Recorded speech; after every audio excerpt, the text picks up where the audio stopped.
En este vídeo aparece la comunicación que presentaré a las Jornadas Internacionales de Patrimonio Industrial de 2025 que Incuna desarrollará en la laboral en Gijón. Bueno, como veis, trata sobre el papel de las mujeres en el trabajo y en la esfera social en el entorno del Valle del Nalón durante el franquismo. Este trabajo de campo se vincula, o la base son cerca de 100 entrevistas semiestructuradas que formaron a su vez parte del trabajo de campo de la tesis que estoy desarrollando sobre la creación de posmemoria a partir de relatos y testimonios vinculados a la violencia y la represión del franquismo contra las mujeres. Aparece la figura de la mujer siempre esculpida de una manera muy importante, desarrollando actividades en el campo, las labores de la minería, el cuidado de las familias, pero no las familias, los núcleos pequeños, sino lo que se llaman familias extensas, y más allá también de las redes del parentesco,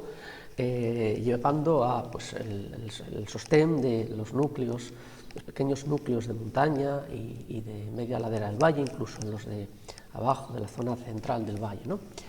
Hacen todo tipo de trabajos, empleos en sectores públicos, en el sector servicios,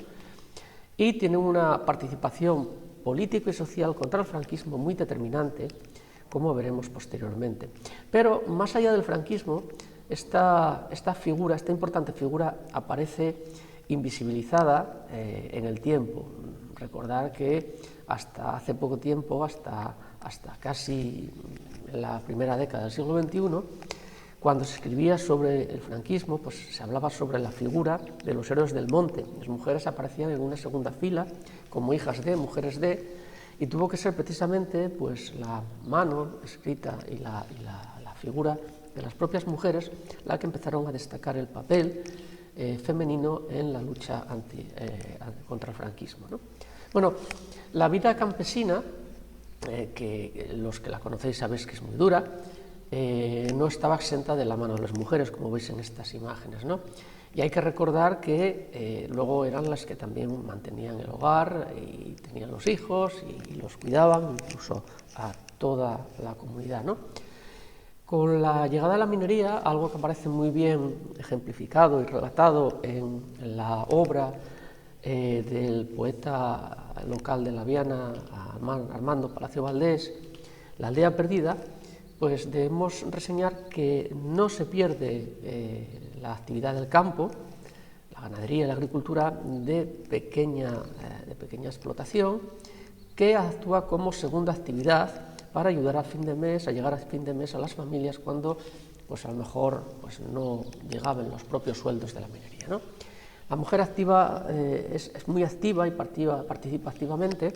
pero también, como veremos luego, existe la mano femenina y la labor femenina en las explotaciones mineras, en varios campos, como veremos. La primera es lo que se llaman las carboneras, que aparece muy estudiado en libros como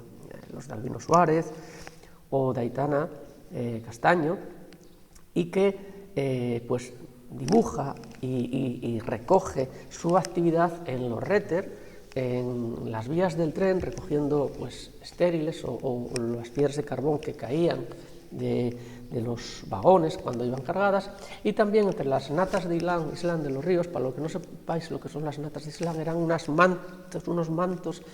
grasientos y pastosos de residuos del carbón cuando se lavaba, que quedaban en forma de natas sobre los rehodones, los rolling stone de los ríos, ¿no? Luego había también en las propias explotaciones mineras las que eran llamadas las otras, que eran las limpiadoras cuidadoras, las que lavaban la ropa, las que limpiaban en las oficinas, las que cocinaban en los comedores, y me permito llamar las otras, entre comillas, aquellas mujeres que de alguna manera estaban vinculadas con el régimen, pertenecían a la falange o a la sección femenina, y podían actuar como oficinistas, cajeras y secretarias, puestos de trabajo que estaban totalmente fuera de lo que correspondía a la población local, que no pertenecía a la pirámide del régimen franquista. Como os decía, son las vigas centrales de las familias y más allá de las familias, incluso de los núcleos locales de ladera y de fondo de valle, ¿no? Cuidaban las familias, aseaban, limpiaban, mantenían, eran las que en tiempos de dolor y tristeza, como se ve aquí, pues soportaban el peso de los hijos pequeños y de toda la familia, ¿no?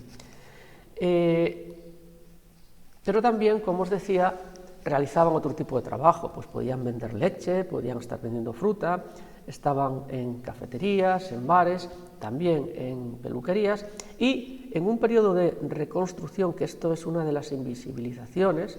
en un periodo de reconstrucción debido a todo lo que se había destruido durante la Guerra Civil, bueno, pues tenían una parte muy importante también en la construcción y en labores relacionadas con, bueno, pues la reconstrucción, remodelación de edificios o la propia edificación de las barriadas mineras, sobre todo en los años 40 y 50. ¿Cuál era el papel que el nacionalcatolicismo proponía? Bueno, pues estas imágenes, la mayor parte de ellas son todas del fotógrafo Valentín Vega.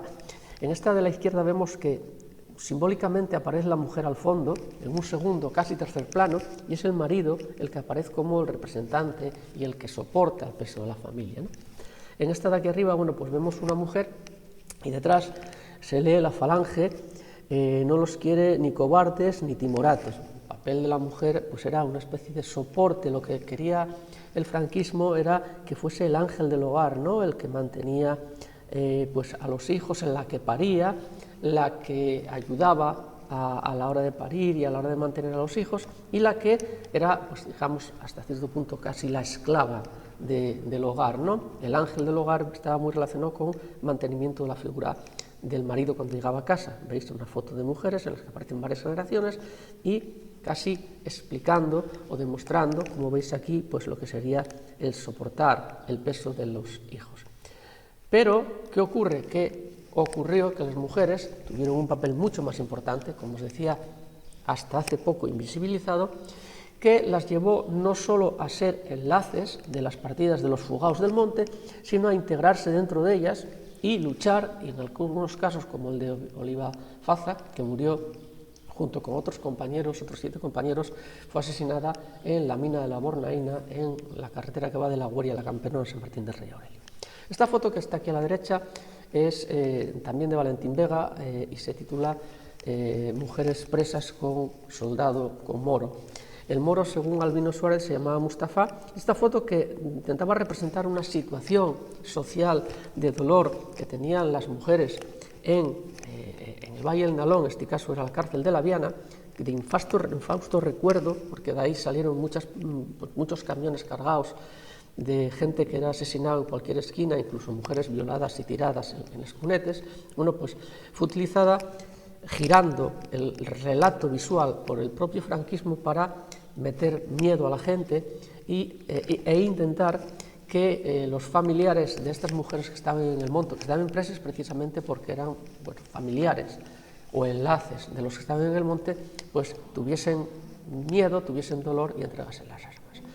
Como veis, el papel de la mujer en el Valle del Nalón fue muy importante y, como os decía al principio y venía comentando a lo largo de la explicación, bastante invisibilizado, no solo por el franquismo, que sabía de su importancia y las intentaba de alguna manera sacrificar y victimizar e incluso reprimir con violencia, porque de alguna manera conocía, como os decía, la importancia de su papel y de su figura en los núcleos sociales del Valle del Nalón y de otros entornos similares. Espero que os haya resultado interesante, que no os haya aburrido. Esta que acabas de ver, esta foto es mi madre cuando estaba en el colegio del Entrego, algo que también simboliza pues un engaño, puesto que sabéis que la educación en aquellos años era bastante discriminatoria y desigual. Muchas gracias a todos por vuestra atención y hasta la próxima. Un abrazo.